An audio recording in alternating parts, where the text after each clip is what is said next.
Hello. Today I'd like to talk a little bit about Yanis Varoufakis' new book, which is titled "Another Now." So this is a sort of a utopian novel which tries to imagine an alternative to the present economic system. So he wrote this in the Guardian. He says, suppose we had seized the 2008 movement. That means, in other words, that back in 2008, at the time of the financial crisis, suppose there had been a peaceful, high tech revolution that led to a post capitalist economic democracy. This is, what he's saying. What would it be like? To be desirable, it would feature markets for goods and services, since the alternative, a Soviet type rationing system that vests arbitrary power in the ugliest of bureaucrats, that is too dreary for words. But to be crisis proof, there is one market that market socialism cannot afford to feature: the labour market. Why? Because once labour time has a rental price, the market mechanism inexorably pushes it down, while commodifying every aspect of work, and in the age of Facebook, our leisure too. So these are remarkable claims. The first point that we make is that the 2008 moment, that was really about a correction in asset markets. It was about wealth effects. Uh, Briefly, there was a bubble. People thought they were very much better off than they in fact were. I recall that many of my friends, they were saying, "Oh, we're going to retire at 50, and we're going to have all this money because we're going to sell, the extra house that we bought and that we flipped." People are buying property to flip, and they had shares, and they thought their 501ks and their equity investments. They thought that the market would just keep going up, and China would keep making things cheaper and cheaper, so there's no inflation, there's no problem about inflation. And, rules-based international order, Iraq was going to, sooner or later, you have all this oil gushing from there, and from here, and from Libya, and from... there was an asset correction. There was a correction in the financial market.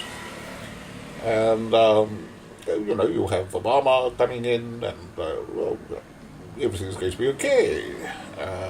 There's going to be rebalancing of the economy. Many of my friends actually are lecturers. They are or professors, really, because by 2008 they were professors. And they were saying, well, we appreciate that there has been cost inflation in academia, that, you have a credentialist crisis. But it's okay. William Baumol, who's a great economist, he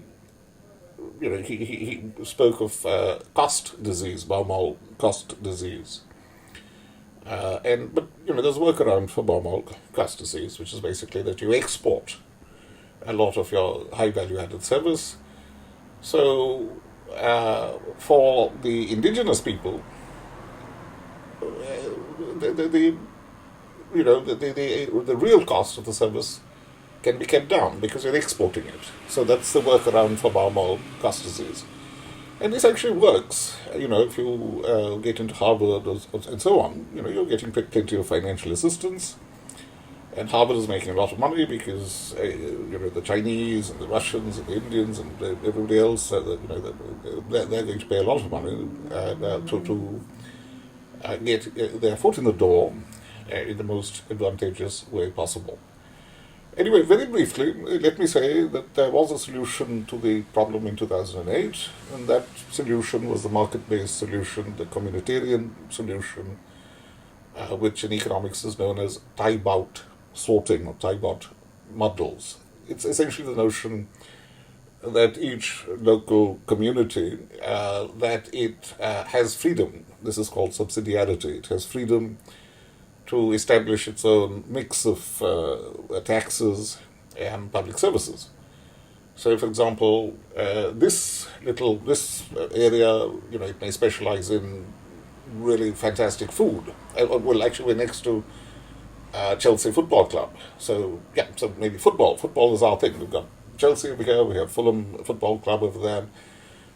We have a couple of gyms, and we could really sort of say, well, we're going to concentrate on sports and healthy lifestyle. That's going to be our niche. And so all the kids in this area, they go to schools which are linked to gyms and to, the best programs for physiotherapy and I don't know, and then that sort of thing. And then you have complementary. So in other words, in this area, we make sure that all our kids, when they go to school, they're learning things that they really want to learn, and by 16, they're earning some money. By 18, they're earning good money. And by the age of 25, they can afford to put down a deposit on one of these houses around here.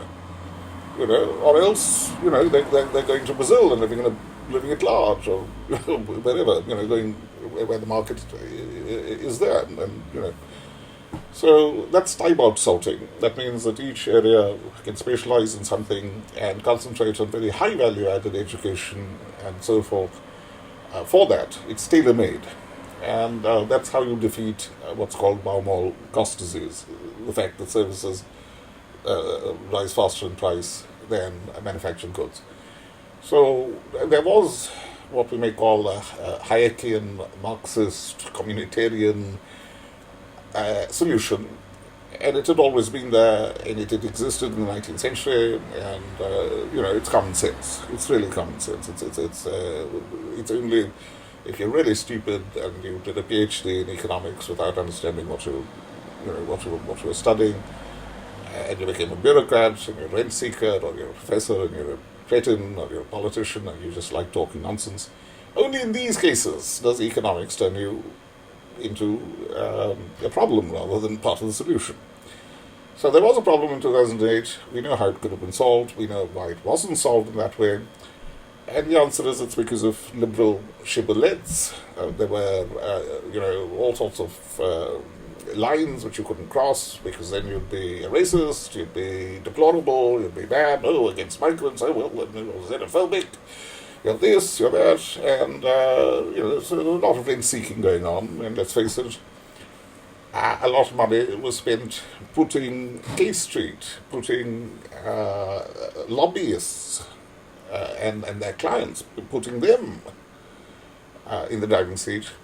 But we know about this. This is James Buchanan, this is rent-seeking. We know that the theory about this has been known to economists since the 60s. And it's pork barrel politics. It's something that everybody has always known about. Now, Varoufakis, sadly, he's a complete cretin. In 2015, his track record as finance minister of Greece, it's just extraordinarily bad. A terrible man. And he has two big ideas. The first idea is that, he's saying that wages go down. Labor time is a rental price and it goes down. This is nonsense. Why? Because horsepower may go down in price, and it has. That's why you can drive a car which goes much faster than the carriage driven by, pulled by 1 horse, 2 horses, 3 horses. You've got a lot more horsepower, but horsepower is commodifiable. Labor isn't, because labor is plastic, and it's always possible to add value.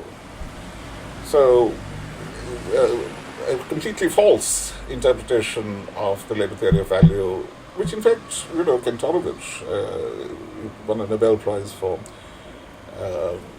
showing that, mathematically the thing is tractable. You can have a labor theory of value, you can have any theory of value. But Varoufakis was stupid, and he studied at shit universities. He doesn't understand any economics. He's not a good mathematician. He's crap. And he doesn't get all this. He reads this type of nonsense because, he has a market. There are people stupid enough to believe this paranoid bullshit, and he's serving that market. He is a prostitute. Let's now look at his two big ideas. One is the principle of one employee, one share, one vote in any business that you work for. So you're a janitor, you have one vote, Bill Gates has one vote, and he calls us corporal syndicalism. Now, this is not a radical idea, it's an idiotic idea. Because what happens is that if you change corporate law, in this manner, what happens is that all the existing corporations will break up, such that the only people who would be retained as employees would be those who would command equal residuary control rights no matter what happened. So in other words, yes, you will have corporations, but they will be ones where residuary control rights would have been distributed equally between the limited partners in any case. And everything else would be contracted out. So, in economics we speak of the Coasian, Ronald Coase won a Nobel Prize, and he says, look, a firm internalizes a lot of externalities, it reduces transaction costs, you don't have to contract for everything, because you have relationships within the firm. You're not having to have a contract. But there's, if you have crazy laws, company laws, and you have crazy tax policies, then we know there's empirical evidence that what happens is that that everything is contracted out. So you have a vast mass of transactions going on between different parties. And it becomes a nightmare for the taxman and for the authorities to keep track. So, and this happens, particularly in repugnancy markets or things which ought to be illegal. So he is advocating something stupid. Now, it should also be remembered that during the Spanish Republicans, they in the mid-30s, they did try having these type of worker cooperatives. And initially, because, those many Spanish enterprises were extremely badly run because of the stupid economic system that they had. And, that could have worked. But it didn't work the moment you had one employee, one share, one vote. Why? Because the mass of the workers basically said, let's loot everything, let's steal everything, and screw the company. Because if we can't sell our share in the company, and this is what Varoufakis says, he says, you get a share, but you can't sell it. But if you can't sell it, then it's worthless. But if you are one of the owners of the company, then just go in there with your pickup truck, and everybody else is doing the same, and you just grab anything that you can, load it onto your truck, and you drive away.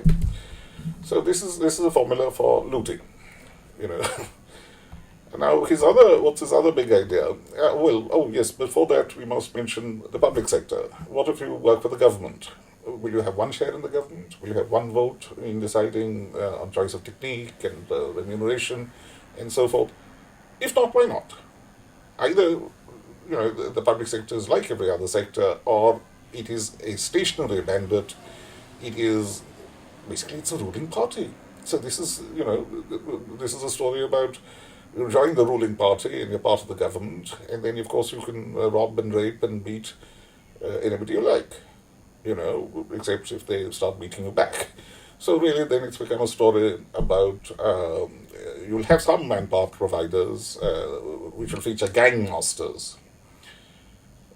And in theory, the people recruited into the gang, they'll have to vote as they're told, they'll have to pay the kickback as they're told, otherwise they'll be beaten, their wives will be raped. So this is a recipe to get rid of capitalism. Yes, you're getting rid of capitalism, you're getting rid of the rule of law. But what do you have instead? Well, you have a stationary bandit, you have a public sector which can do what it likes, and you have manpower providers who are basically mafia bosses who supply serfs. So this is really a feudal model of the economy. So you've gone back to feudalism. Now, the other wonderful idea he has, in my blueprint, central banks provide every adult with a free bank account into which a fixed stipend called a universal basic dividend is credited monthly. You know, how much will that money be? If it's a universal basic dividend, then presumably it is related to the increment in national income divided by the population. There must be some connection between the two. But of course, national income can fall. And if you pursue crazy policies, we know from the example of Greece under Varoufakis, its GNP fell. We know that. So you're not going to get a dividend, because a dividend is when things become bigger, when they shrink. There is no dividend. So there's either no fixed stipend, or it isn't a dividend at all. It's just money which the government says will pay you. It's a bribe. But how long will they pay that bribe for? And the answer is not very long at all. This is a windfall. And either the currency is going to be debauched, or in any case, having money in the bank is stupid, because the bank you're going to get what happened in Greece. Haircuts. Haircuts mean that if you have 100 in the bank, you can only take out 10. You know, there are limits on how much you can take out, and then suddenly, there's what's called a bail-in, not a bailout, but a bail-in, and that means there's a haircut. That means if you have 100, it's gone down to 50. 50 has disappeared. It's what's happening in Lebanon right now. So, so Varoufakis is actually describing a Lebanon-type economy where every organ of the government is controlled by some warlord or crime lord or mafia nutter, extremely corrupt people, and then the city can blow up, so hospitals can be destroyed, and then suddenly, what's happening in Lebanon? France was the mandatory power back in the 1930s, and the Arabs were very keen to get the French out. And now in Lebanon, you have Macron, and the Lebanese are saying, oh, Macron, you run things, we can't trust any of our own people, they're all they are shit. They are merde. Macron.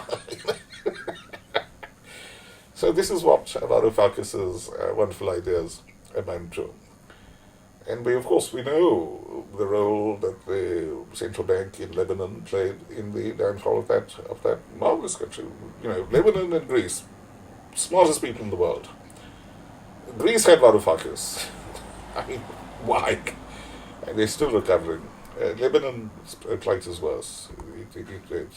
But there are, obviously, it has worse problems because of where it's located.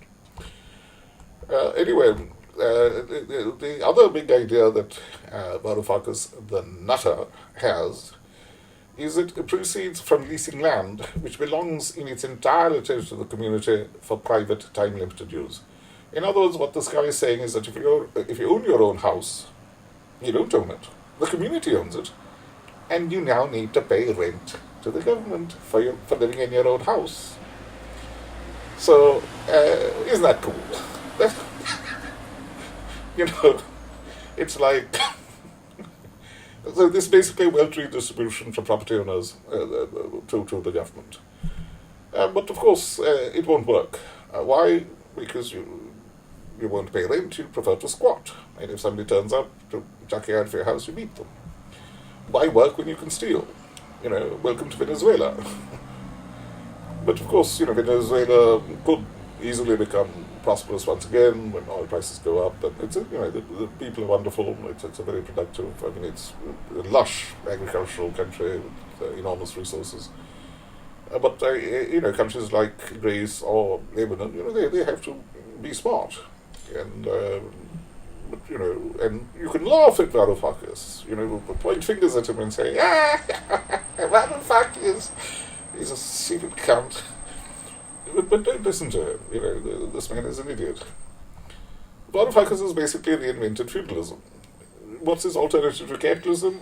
It's to go back to the 13th century. Let's have robber barons, and let's have all the land belonging to the prince, and, if you can beat up his thugs, then you have property. But if you can't, you have no property, you're a serf.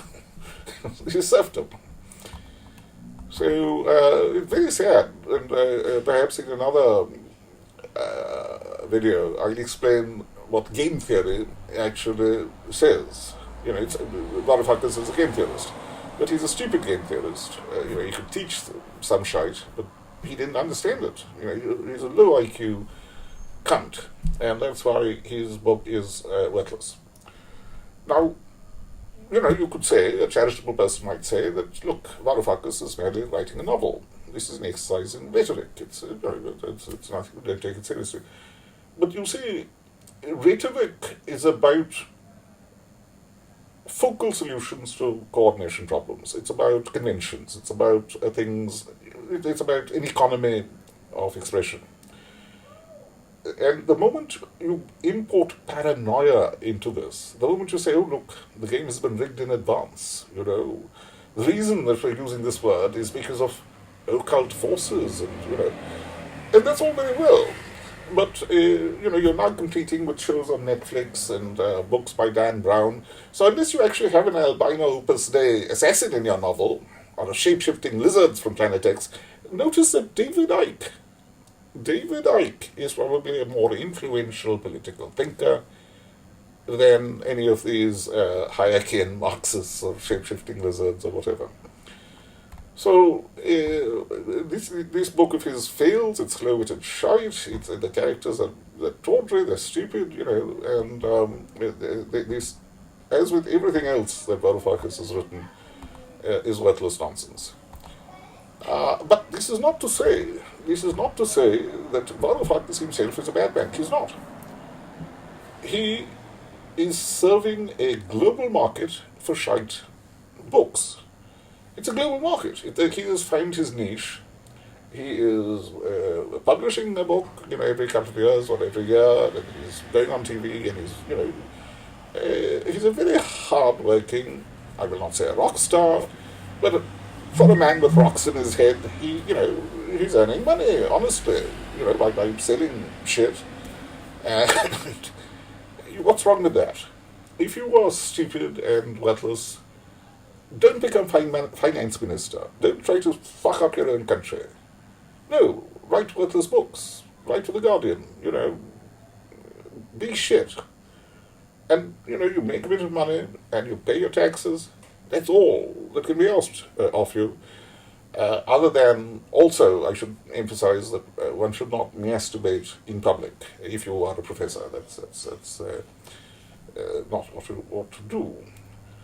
But I think, there are worse economists than Varoufakis, and some of them are more eminent. But I feel that for a man with rocks in his head, as an economist, he certainly is a rock star.